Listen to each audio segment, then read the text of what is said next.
And now, tonight's presentation of radio's outstanding theater of thrills, Suspense.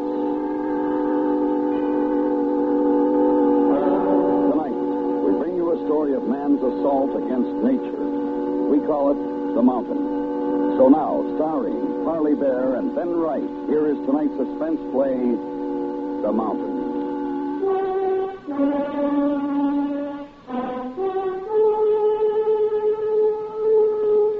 We made Camp 4 on the East Glacier, 22,000 feet above sea level. In that cold, thin air we stood looking up, and in the great loneliness we saw it. For a few seconds, as the mist cleared, we saw it. The mountain, the peak towering over us. It was beautiful and terrible. Then a swirling curtain moved round it, and it was gone again. There were 6 of us and the porters. Manton and Leeds had been sent back to Camp 3, some 4,000 feet below. Both had been badly frostbitten. So then there were 6 of us left to make the attempt. Nobody had done it before. No one had ever reached the top of that tremendous wind-swept place. And now we were ready for the assault. That night we held our last meeting in Camp 4. Thomas, Feldman, Eldridge, Gaines, Ferrucci, and myself. It's the best way, the most practical. 3 of us stay and 3 of us try to make it. Now we stand a better chance if we all do it together. What do you think, Bob? I don't think so. Thomas is right. If 3 of us go and have to turn back, the other 3 will still be fresh, and they can have a go. That's right. All right? I guess it has to be. Okay, 2 parties. Thomas, you'll head up the second. Stay at the camp. I'll lead the first one up. Right. Oh, now, wait a minute. Don't we get a vote on this? No, it's a waste of time. Start voting, and we'll start arguing again. Those monsoons aren't going to hold off forever. Yeah, but... How's your leg, Harry? Oh, it's not bad, but I might hold you back. You better leave me down here. All right. Ferrucci? You want me to go? Do you feel up to it? Sure, you bet. Gaines? Okay. You're not acclimated. What? No. It'd get a lot worse, Harry. You better not. Well, look, why not let me go with you and leave Harry in charge down here? That leg will be all right in a couple of days, don't you think, Harry? It ought to be. He hasn't had enough experience for a lead man. Oh. There's nothing wrong with me, or is there? Well? I don't know, John. It's going to be pretty tough. Well? Listen, John. You keep out of this, Thomas. What about it, Bob? I'm in good shape. Well, I guess so. Okay, you, Ferrucci, and myself. That'll be it. We'll start at daybreak. And that's the way we decided. There was no other possibility. It wasn't that we didn't like Eldridge. It was just that he was always flying off the handle. And because of that, he wasn't a good risk. Nerves don't go so well with mountain climbing. Not that mountain. Cold and dangerous. Its never-gain peak hidden in mist. Later that evening, Thomas and I were going over the equipment before turning in. You know, someday they'll invent an oxygen tank that's light. I'll bet these things weigh over 30 pounds. Yeah. Hey, Bob, about Eldridge. What about him? You think he ought to go? Well, it's the only way, I guess. You're taking a big chance. He'll be all right. If we could only wait just a couple of days, Harry'd be all right. We're late now. If the monsoon starts, none of us will be able to do it. Yeah, that's the trouble. Well, you'll have Ferrucci along. He gets on pretty well with Eldridge. That'll help. Yeah, it'll be fine. We're all in good shape. I think we're going to make it. No way, I hope you don't. I'd like a crack at it myself. Wouldn't that be something? The first man to get to the top. You understand why I didn't take you, don't you? Of course. Wishful thinking, that's all. Well, you better turn in. I'll finish checking this up. Okay. See you in the morning.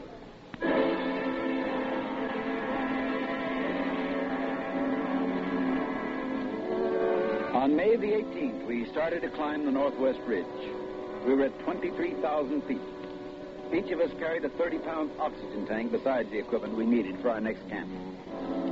For 3 or 4 hours, it wasn't bad, but as we went higher, the wind started to take it out of us. We felt the cold more.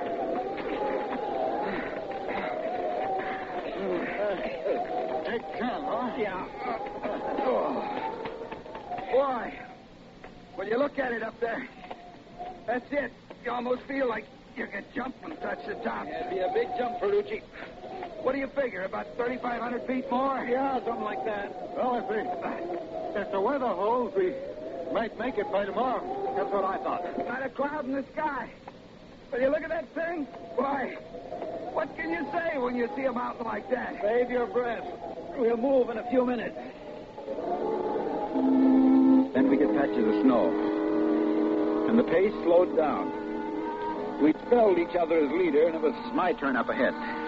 Ferrucci was bringing up the rear when I heard him yell. All right! Bob! Ferrucci's gone down. Dig in. All right. What is it? Crevasse? Yeah.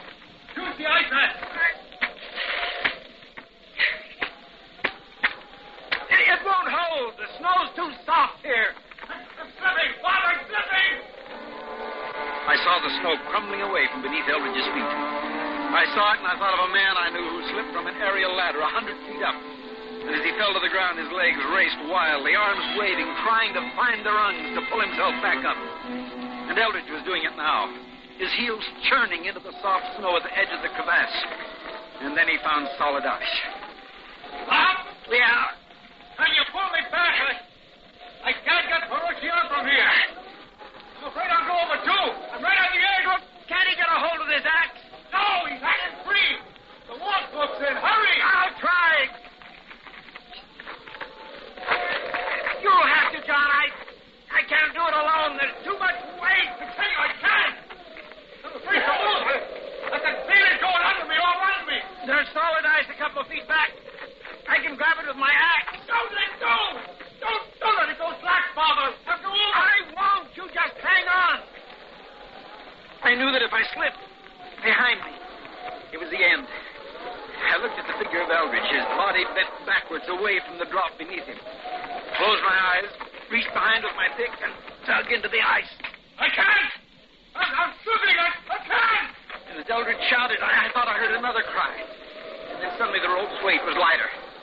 I saw Eldridge get up on hands and knees, crawl away from the crevasse toward me.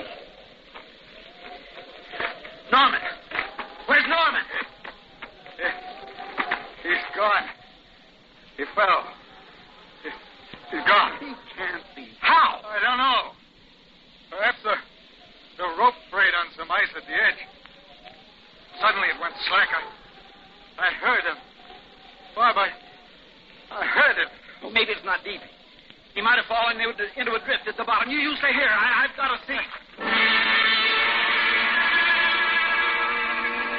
I belayed the rope about the ice axe and paid out the rest of it as I slid down the slope to the crevasse. But when I looked over the edge, I knew that dark, blue, almost black emptiness below. I knew. There'd be no snowdrift for Norman Ferrucci's body, unless it was perhaps 10,000 feet below us.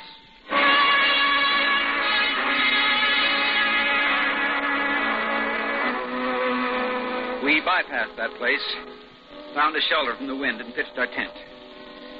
For a long time, neither one of us spoke. I think we were too exhausted to say anything. Exhausted and shocked. There were only two of us now. I keep hearing. Yeah, I know. No, you don't. Not the way I do. He was a nice kid. Yeah. Doesn't seem as cold. How high do you think we are? 24,000.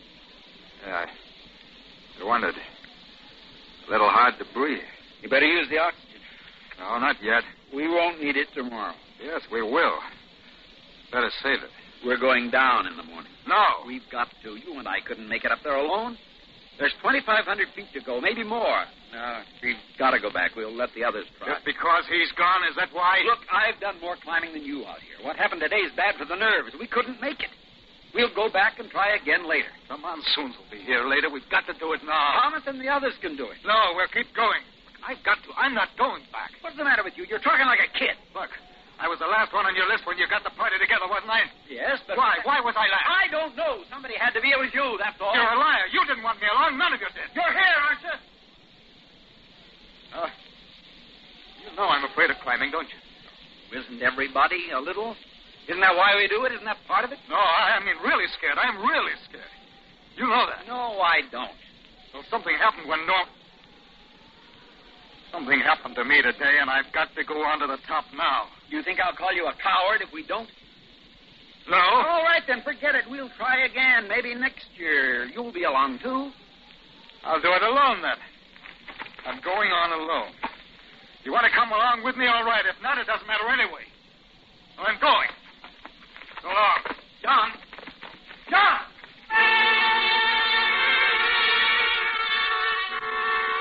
He didn't stop. Just moved up the ice slab and around a hummock out of sight. I went back inside the tent to get my pack. I couldn't let him do it alone, and I was trapped into going with him. Then I saw that the fool hadn't even taken his rope. It was neatly coiled in the corner. I grabbed it up, and as I did so, I saw the end of it. The end which had broken when Ferrucci hung over the crevasse. The rope which Eldridge had said was parted by the ice. But there were no frayed ends. The break was clean. It had been cut through, and the oil of Eldridge's knife blade was still on it. When Eldridge had thought he was going over the crevasse, he'd cut the rope which had held Norman Ferrucci's body some 20 feet into the chasm. To save his own life, he'd done this. I pulled the coil through the straps of my pack and left the tent.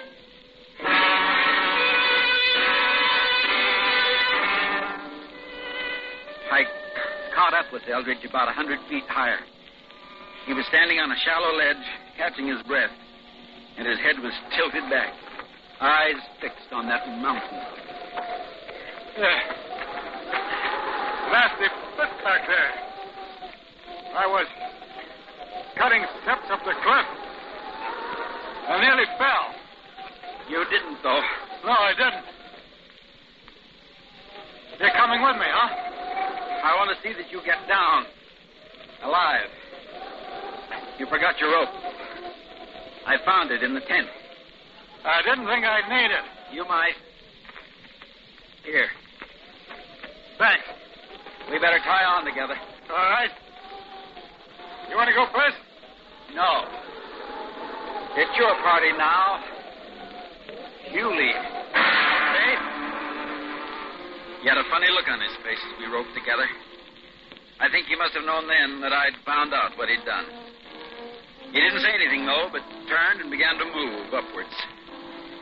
At 3 o'clock that afternoon, we were at about 25,000 feet. It was hard to breathe now. Terribly hard. We decided to rest for a few minutes. I remember looking down from the ridge, looking down into the incredible scene below, and then up, and the peak which loomed over us, clear against the sky, perhaps 1,500, 2,000 feet over us. I remembered Ferrucci's excitement as he'd seen it further down, and even then, I thought it could be beaten, that we might do it. We'll use the oxygen from here as soon as we start again. We can't do any more today. Yes, we can. Go higher. Then what? When it gets dark, camp. Finish it tomorrow if we don't today. If the storm comes up, we'll be in trouble. It won't. We're going to make it, I know. I know we are. Then what? It doesn't matter after that. We'll have to go down to the others. Yeah. I suppose so. We'll have to tell them about Ferrucci. Yes? Are we going to tell the same story? I think we will. Do you know why I followed you? Why I came along? Yes. Just like that. Yes. You murdered a man, and that's all there is to it. No. It wasn't murder. I was afraid. We knew if I went over, we'd all go. Oh, it was the only way. If you'd waited, we could have got him out. I didn't know it then. I felt myself going. I had to do it. And what's all this for? To wipe out the sin? Get to the peak and be a man again? In a way, perhaps. You won't be. You'll never be. When this gets out, and it's going to, there'll be no place for you to hide. No place to go. Well, We better get moving.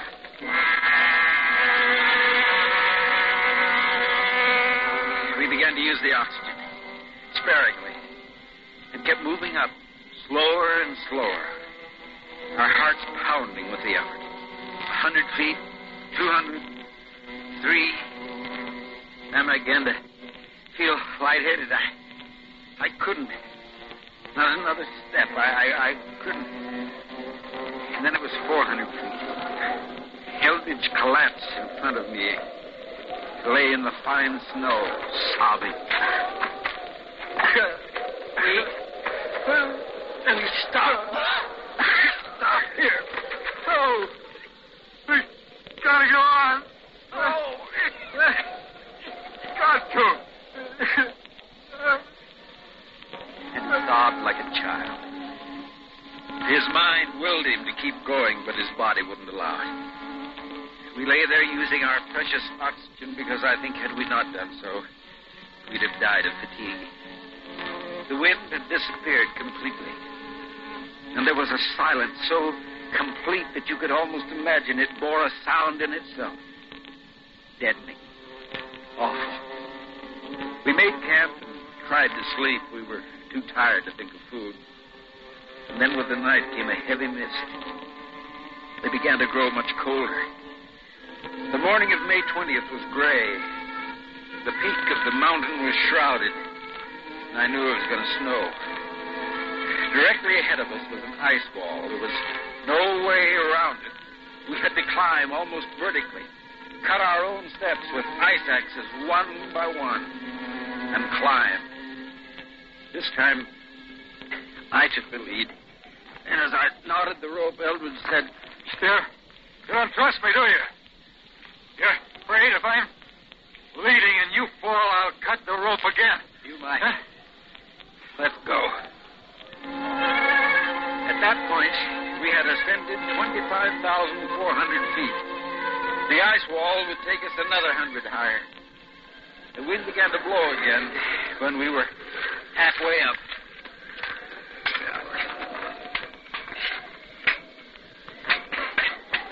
We'll move around to the right after this step. There's a bit of a ledge. All right?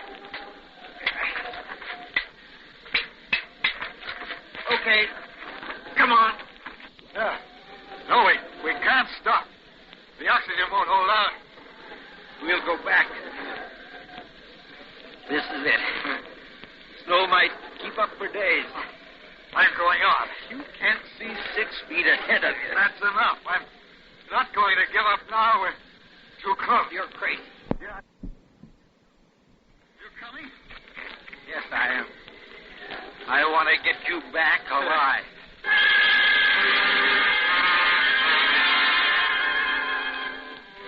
The snow on the pyramid was solid. Even with the blizzard, it was comparatively easy going. And then the slope seemed to lurch. And I had a split second to see the wave of snow pouring down on me. An avalanche swept us down, smothering, killing.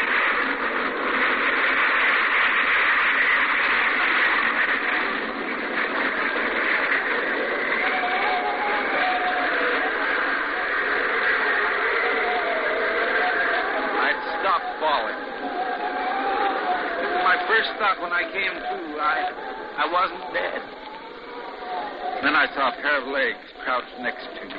I didn't think that you were gonna make it. Where'd I land? Hanging over the ice wall.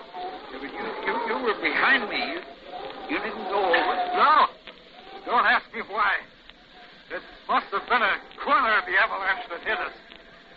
You ended up pulling me down. My axe caught in one of the steps and it held us both. Then you pulled me up. Yeah. Yeah, looks like it. Thanks. How long have I been out? About an hour. A little more. Blizzard's letting up. Yeah. You feel like going on? I think so. All right. Did you tell me something? What?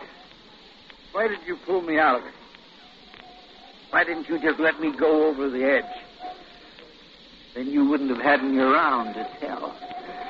I'm not a murderer, Bob. I cut Norman's rope because I was afraid.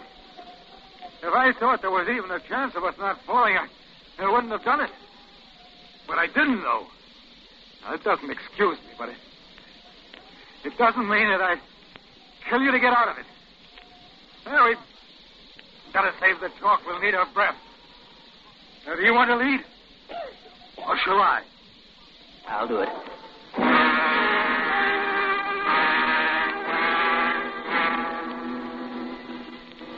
The storm had passed, and although we could see the cold sky again, the peak was still only occasionally visible through patches of mist.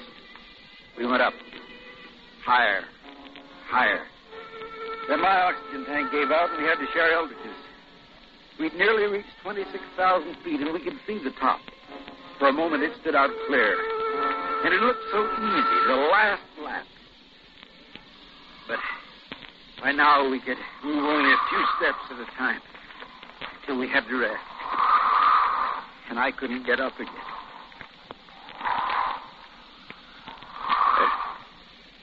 It looks pretty easy. That's that ridge. I have to wait. All right. You wait for me.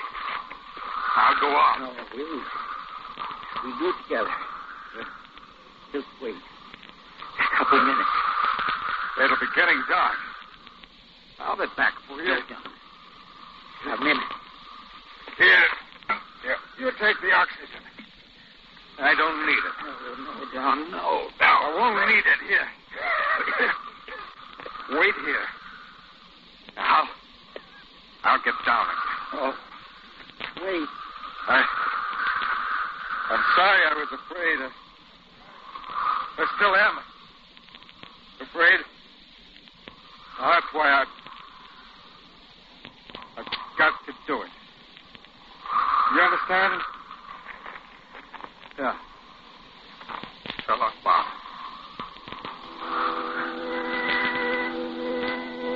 I didn't have the strength to stop him as he untied the rope which held us together. Then he was gone. And after a while, I felt stronger, and I sat up. I could see him, a dark blob against the mountain snow. Smaller, smaller. And he was climbing upward. He'd reached the final pinnacle and become a dot that was lost in the mist. I saw Eldridge once more. He couldn't have been more than 250 feet below the peak. For perhaps 10 seconds I saw him, and then he disappeared. I waited into the night, and the next morning I began to look for him. But the oxygen was gone. I knew that if I had to climb another foot, I'd die. And so I turned back. There was no wind anymore. It was almost warm. Somehow I got down to the base camp, and I told them the story. Almost the whole story, but not quite. I changed a rope which had been cut with a knife into a rope which had frayed and parted on the ice. I remember as we started down to the valley below, I turned and stood a minute, looking back, looking up. And then a cloud softly poured over the peak. And in a moment, the mountain was gone.